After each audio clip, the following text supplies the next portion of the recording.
un placer, una gran bendición poder compartir la bendita palabra de Dios, ya que ella es espíritu y es vida. Ponemos en las manos del Señor pidiendo que el amado Espíritu Santo tome el control de todo lo que vayamos a decir, para que esa palabra llegue al espíritu de cada persona que la va a escuchar. Bueno, hoy tenemos un tema que dice: ¿en qué tiempo estamos? Para eso vamos a buscar nuestras Biblias y buscar en el libro de Juan, capítulo 15.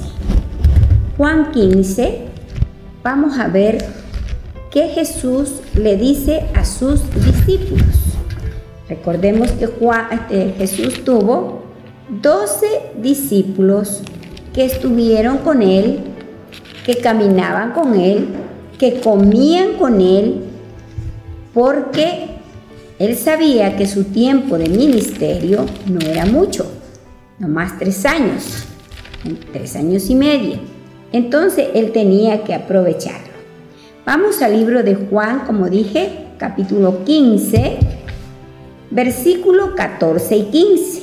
Bueno, comencemos desde el 13. Nadie tiene mayor amor que este, que uno ponga su vida por sus amigos.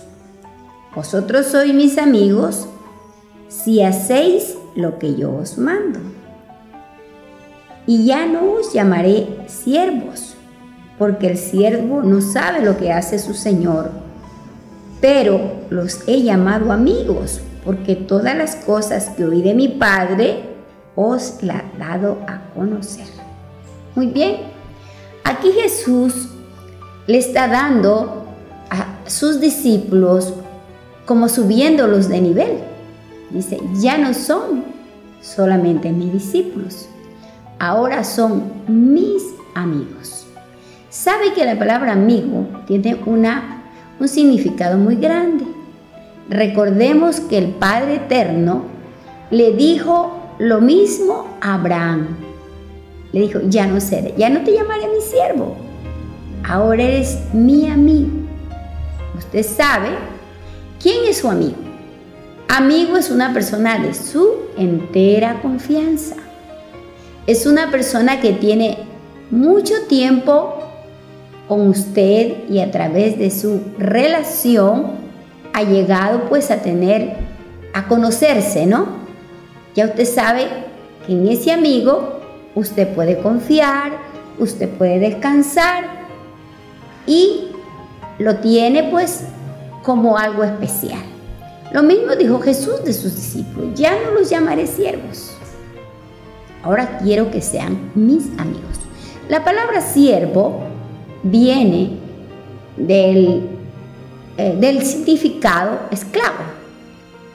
Y recuerde que nosotros no somos esclavos. Jesús nos hizo libres. Entonces, sus discípulos eran sus amigos de confianza. Usted sabe que podremos tener muchos amigos, pero verdaderos amigos son los que tenemos plena confianza. ¿Por qué?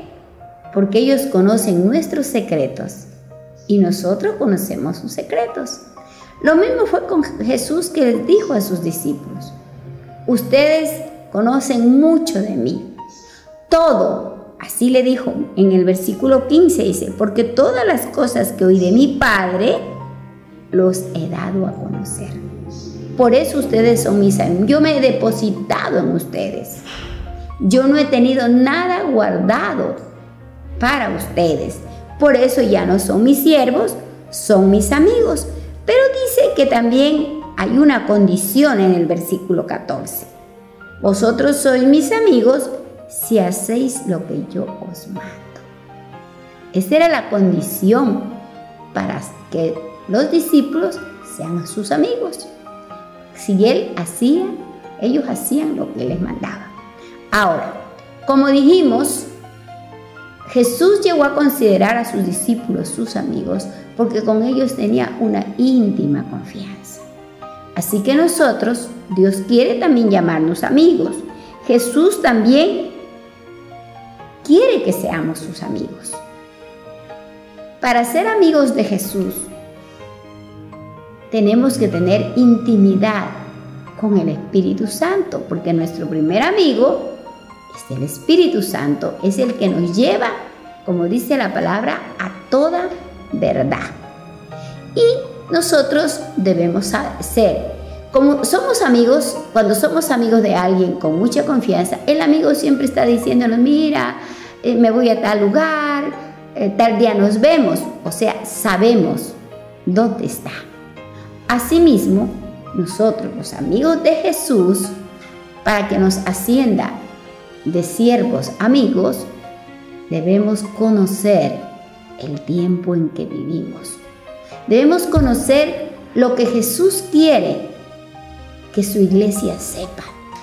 Que no vivamos como viven los demás, equivocados, como dice la gente, en otros caminos. Jesús quiere que nosotros entendamos.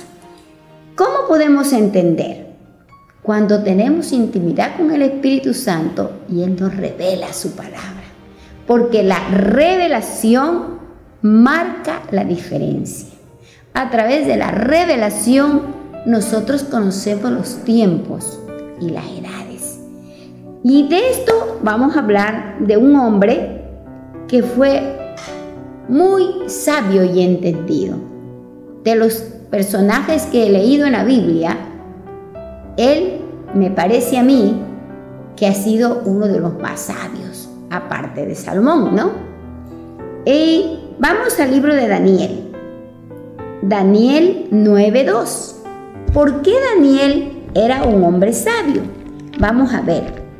¿Cuál era la causa que Dios reconoció en Daniel a un hombre sabio? Él era un príncipe, pero por el pecado de su pueblo, de sus padres, de sus antepasados, él fue a vivir a la casa de reyes paganos, donde él tuvo que someterse a sus leyes, pero eso no hizo que nunca él se olvide su llamado. En el año primero de su reinado, yo Daniel miré atentamente en los libros el número de los años de que habló Jehová al profeta Jeremías, que había de cumplirse las desolaciones de Jerusalén en 70 años. Miren, ¿por qué Daniel era un hombre sabio? Porque él estudiaba la palabra. El estudiar la palabra nos da sabiduría, porque nos da conocimiento. Y dice que Daniel estudiaba al profeta Jeremías, que había escrito lo que Dios le había hablado. ¿Sobre qué? Sobre el tiempo de Jerusalén. Recordemos que Jerusalén terrenal es el reflejo de la Jerusalén celestial. Sabemos que el pueblo de Israel, para nosotros los cristianos, es el pueblo que Dios lo ha puesto como señal para saber los tiempos en que vivimos. Daniel, a través de leer esto, se dio cuenta el tiempo que vivía la ciudad de Jerusalén. Como le dije, Jerusalén tiene un significado muy importante para el Señor y para nosotros, el pueblo cristiano. Ahora vamos a leer en Daniel 10:1. Daniel se había dedicado a escudriñar la palabra. Un hombre de mucha oración, por eso dice que él fue ascendido tan rápidamente de su cargo de copero del rey a ser un ministro, porque Dios le dio sabiduría e inteligencia como a pocos, porque él era un hombre de oración, muy entregado al Señor. Y aquí, en Daniel 1, vemos, en el año tercero de Ciro, rey de Persia, fue revelada palabra a Daniel, llamado Belsasar, y la palabra era verdadera y el conflicto grande, pero él comprendió la palabra y tuvo inteligencia en la visión. ¿Qué tiempos estaba viviendo Daniel? Daniel estaba viviendo unos tiempos muy especiales, porque la palabra nos dice que en el tiempo de Ciro fue cuando a Daniel le fue revelada la palabra, porque ahí había un conflicto muy grande. En la palabra se le revela de que iba a conocer Daniel cosas de un conflicto muy grande. Y vamos al 2. En aquellos días yo, Daniel, estuve afligido por espacio de 3 semanas.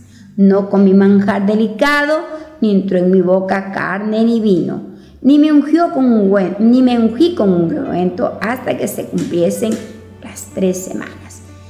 Cuando nosotros necesitamos conocer, y debería ser así, que en el pueblo de Dios deberíamos tener hambre por la revelación, por conocer los misterios de Dios, no conformarnos con leer solamente la palabra. Recordemos que la palabra de Dios es para estudiarla, para escudriñarla, para vivirla, para aplicarla, para memorizarla. No es leer por leerla. Y Daniel había comprendido eso, y dice que Daniel entendió el mensaje, que había un conflicto grande con su pueblo, o sea, con el pueblo de Dios. ¿Y qué hizo Daniel? ¡Ay, tengo que descansar! No, dice que Daniel se puso a ayunar, porque dice que por 21 días estuvo afligido. 3 semanas, ¿no es cierto? No comí manjar delicado, ni entró en mi boca vino, ni me ungí con ungüento hasta que se cumpliesen las 3 semanas. O sea, él dijo, no, yo necesito saber qué quiere decir este conflicto grande. No me puedo conformar. Y dice que en el versículo 4, dice, y el día 24, el mes primero, estaba yo a la orilla del río y de Kel, y alcé mis ojos y miré, y aquí un varón vestido de lino y ceñidos sus lomos de oro de uvas. Bueno, aquí Daniel tiene una visión. O sea, Dios le revela a través de visión lo que estaba sucediendo y lo que iba a suceder. Le invito a que continúe leyendo los versículos 5, 6, 7, 8, porque yo me voy a saltar al versículo 10. Y dice, he aquí una mano me tocó y me hizo que me pusiese sobre mis rodillas y sobre las palmas de mi mano. Esa mano lo fortaleció y lo levantó y me dijo, dice, Daniel, varón muy amado, está atento a las palabras que te hablaré y ponte de pie, porque a ti te he enviado ahora. Mientras hablaba esto conmigo, me puse de pie temblando. Mire, el día 24, después de 21 días de haber ayunado, el Señor le da una revelación. Una revelación muy fuerte, humanamente, que lo tumbó a la tierra, que lo dejó sin sentido, pero el Señor mismo vino y lo levantó. Y le dice en el 12, entonces me dijo, Daniel, no temas. ¿Por qué? Porque dice que cuando Daniel se paró, estaba temblando. Porque, hermano, las cosas espirituales son incomprensibles para nosotras. Traen temor de Dios. Es algo fuerte. Por eso hay que estar muy fortalecido en el Señor. Y aún así Daniel dice que temblaba, pero él le dijo, no temas. Escúcheme esto. Porque desde el primer día que dispusiste tu corazón a entender y a humillarte en la presencia de tu Dios, fueron oídas tus palabras. A causa de tus palabras yo he venido. Mire, desde el primer día que Daniel comenzó a orar, ya estaba la respuesta. ¿Por qué? Porque Dios mira 2 cosas tan importantes que son. Dice, dispuso en su corazón, le dice a Daniel, tú dispusiste en tu corazón a entender, o sea, buscaste, no te quedaste con los brazos cruzados, no te pusiste a hacer otras cosas, para ti lo más importante fue entender. Y por esa causa, dice, fueron oídas tus palabras. Y por eso fue, yo he venido. ¿Sabe quién estaba hablando? A Daniel estaba hablando el arcángel Miguel, el jefe del ejército de los cielos. ¿Sabía usted que en los cielos hay ejércitos de ángeles dedicados a las batallas espirituales? No todos los ángeles son los mismos. Hay ángeles mensajeros, ángeles ministradores, pero Miguel es el jefe de los escuadrones de los soldados, ángeles de guerra. Y le dice, mas el príncipe del reino de Persia se me opuso durante 21 días. O sea, el arcángel Miguel tuvo una guerra, una lucha muy grande contra el príncipe de Persia.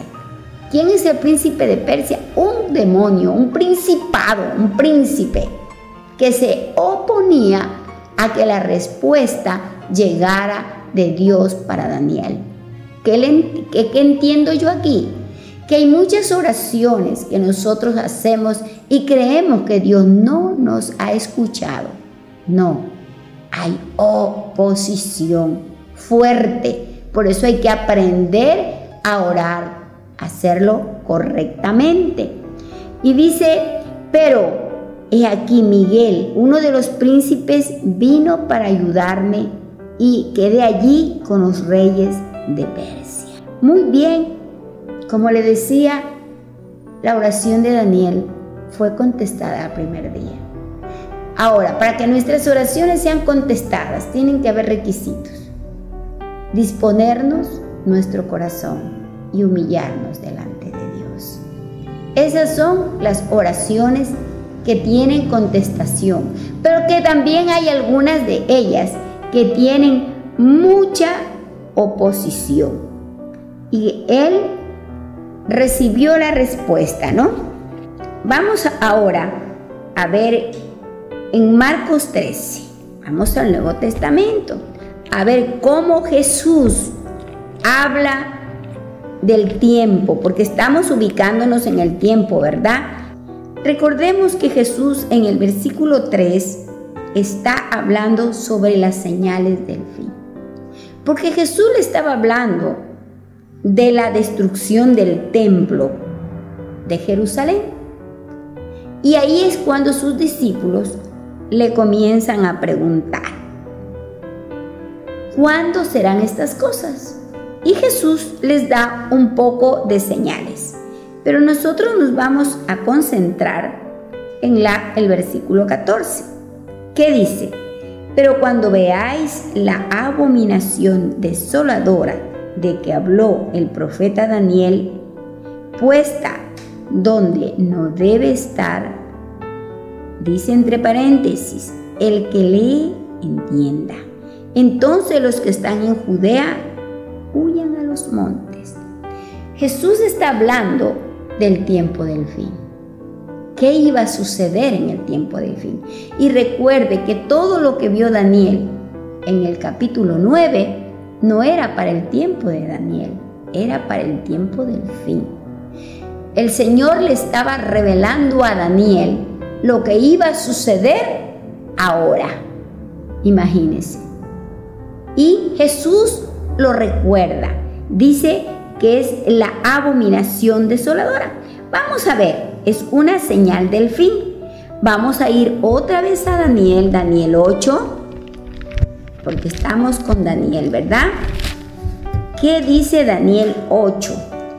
Daniel 8 comienza toda esta parte a mostrarle el Señor a Daniel lo que iba a suceder.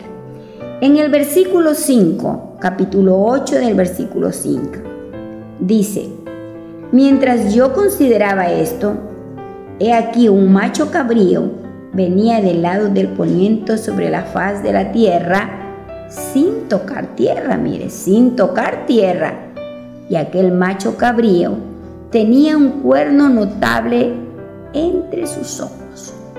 Aún se engrandeció contra el príncipe de los ejércitos, y por él fue quitado el continuo sacrificio, y el lugar de su santuario fue echado por tierra. Y a causa de la prevaricación le fue entregado el ejército junto con el continuo sacrificio, y echó por tierra la verdad, e hizo cuanto quiso y prosperó. Entonces, aquí Daniel nos estamos nosotros enfocando en esta palabra que dice que una de las señales del tiempo del fin es quitar el continuo sacrificio para poner la abominación desoladora. Ahora vamos a ver qué es el continuo sacrificio. ¿No le llama la atención a usted?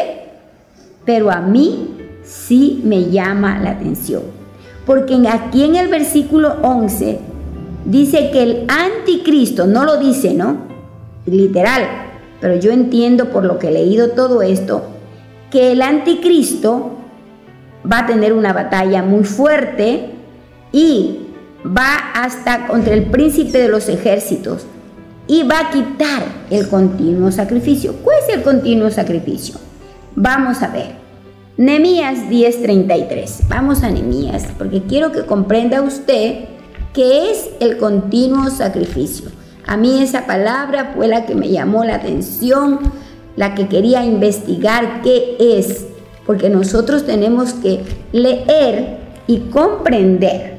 Para el pan de la proposición y para la ofrenda continua, para el holocausto continuo, los días de reposo, las lunas nuevas, las festividades y para las cosas santificadas y los sacrificios de expiación por el pecado de Israel y para todo el servicio de la casa de nuestro Dios. Bueno, nosotros sabemos que Nehemías fue un restaurador, asimismo un joven que estaba prisionero, era el copero del rey, pero era un príncipe que él también se preocupó y le dolió mucho cuando supo que la ciudad, su ciudad de Jerusalén, había sido atacada, había sido quemada, había sido destruida. Para él fue un dolor muy grande como buen israelita.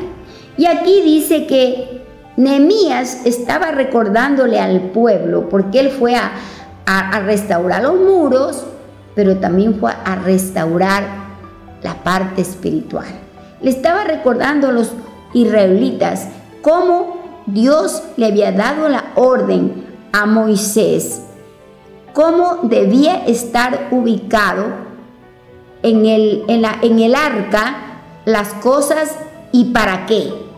Y aquí dice que nos habla del holocausto continuo, nos habla en este versículo, porque estamos viendo qué es el holocausto continuo, ¿no?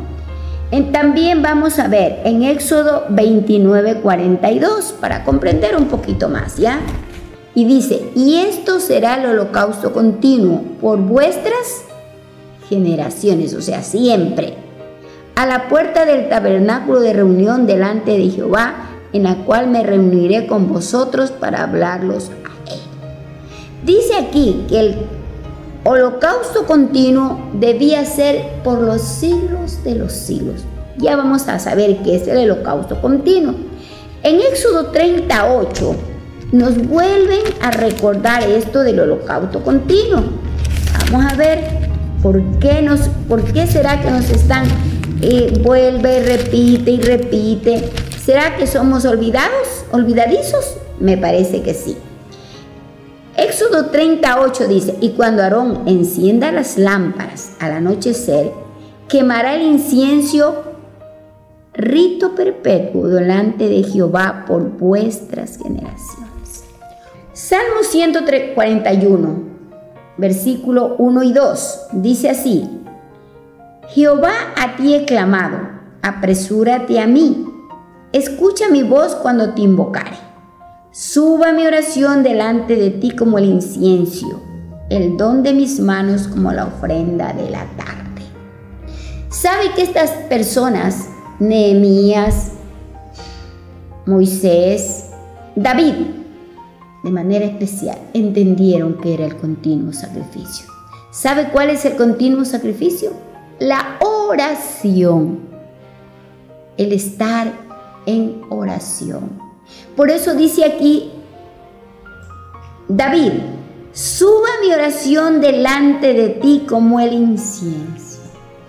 Nosotros sabemos que las oraciones que nosotros levantamos suben como incienso grato delante del Señor.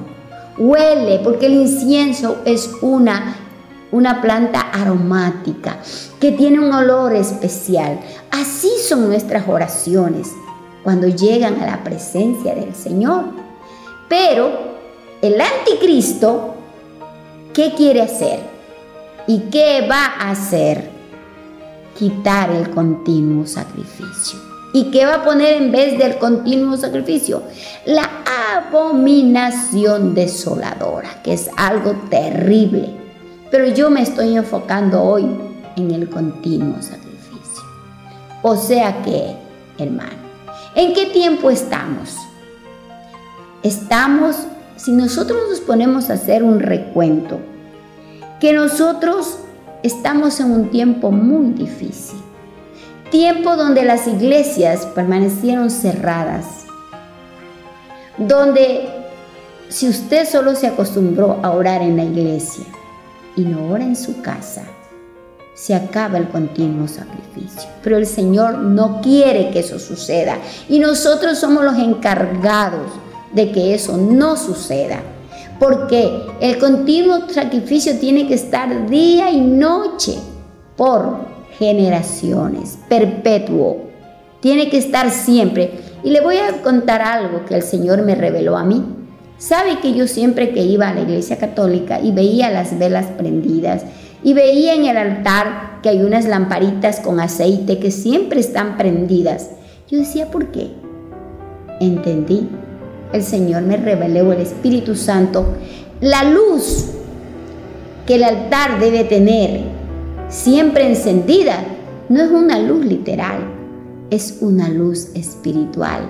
Son nuestras oraciones. Son nuestras oraciones que tenemos que tener siempre en cuenta esto. ¿Qué debemos de hacer si conocemos en el tiempo que estamos? Antes no ha habido tanta maldad como ahora.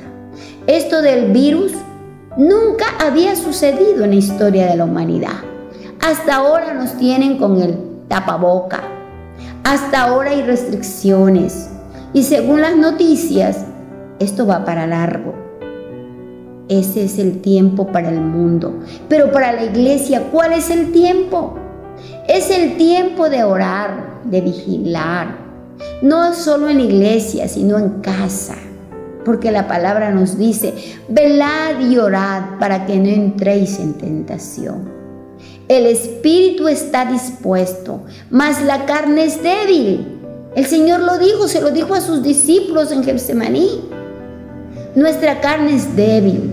Nadie puede estar exento, ningún pastor ni nada, de que no vayamos a caer. Pero si nos mantenemos en continua oración, sí vamos a poder sobrevivir. Porque este anticristo quiere cambiar todo.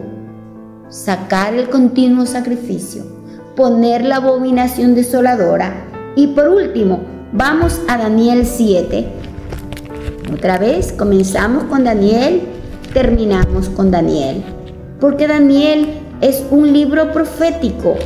Porque Daniel fue un profeta del Señor que vio cosas para este tiempo. Daniel 7, vamos a leer los versículos 23 y 25.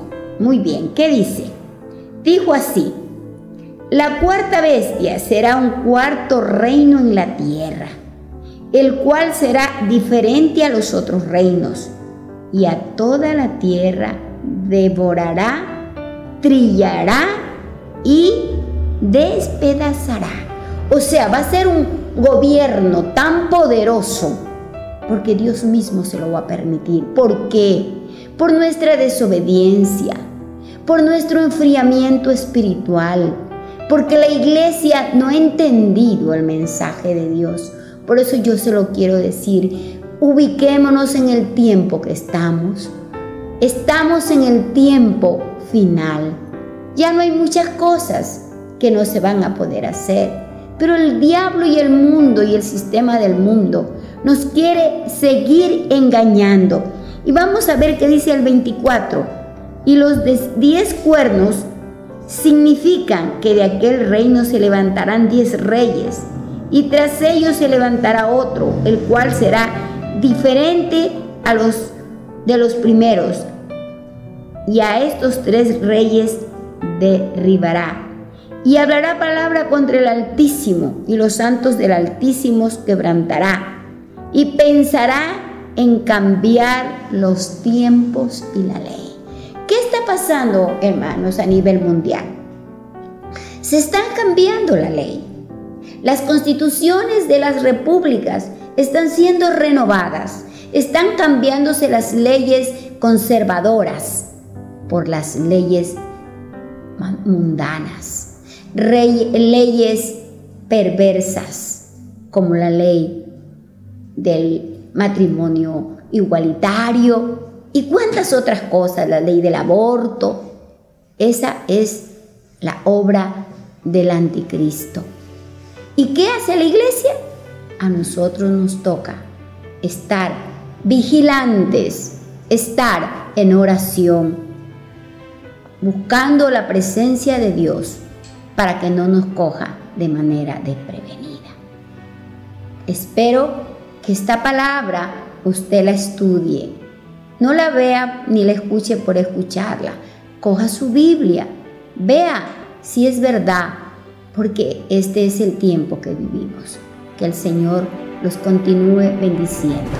Si este mensaje ha sido de bendición y edificación para tu vida, te invitamos a que te suscribas a nuestro canal y nos sigas en nuestra página de Facebook como Ministerio Apostólico y Profético Jerusalén. Si quieres contactar con nosotros, nos puedes dejar tu comentario o mensaje privado en nuestra página. Ponemos a disposición nuestro correo electrónico y número de WhatsApp para mayor cercanía. Dios te bendiga.